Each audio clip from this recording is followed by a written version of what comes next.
Ja som veľmi rád, že som mohol prispieť tak k tomu prvému odvolávaniu svojim podpisom a vtedy nebyť poslancov Smeru, tak by sa ani neodvolávala, lebo ten návrh má nejaký limit poslancov a ten sme naplnili vďaka Smeru. To isté platí aj pre túto ľavicovú iniciatívu, kde ľavičiari sa snažia odvolať predsedničku Európskej komisie Leyenovú.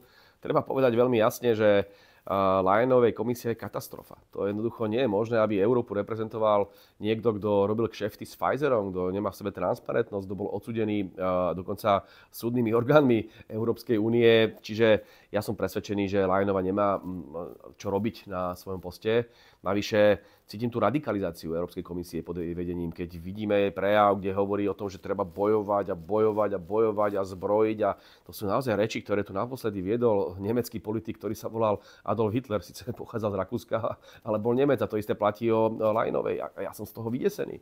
Ako nás chce nahnať do svetovej vojny, ďalšej svetovej, zrejme poslednej vojny. Takže ja som presvedčený, že Leyenová tam nemá čo hľadať. Tam je ďaleko viac dôvodov. Green Deal, tam je tá sociálna nespravodlivosť, že rveme peniaze do zbrojenia, nie do sociálnych vecí, do ľudí, do bežných robotníkov. Takže tých dôvodov je naozaj neúrekom a ja budem určite hlasovať proti a samozrejme, že to má zmysel, pretože ten tlak, ktorý sa pôsobíme na Leyenovú, ono ju to naozaj oslabuje. Ja si pamätám to posledné odvolávanie, sa nikto nezastal. Sa reálne nikto nezastal. Dokonca aj tie frakcie, ktoré ju podporujú, čiže vrátane dokonca slovenských progresívcov, napriek tomu sa cítia tak strápnení tým jej kšeftom s Pfizerom a tým škandálom Pfizergate, že jednoducho nedokázali na jej obranu povedať ani McAfee. A ja som presvedčený, že tento tlak, keď bude pokračovať, tak nakoniec sa nám ju podarí dať dole.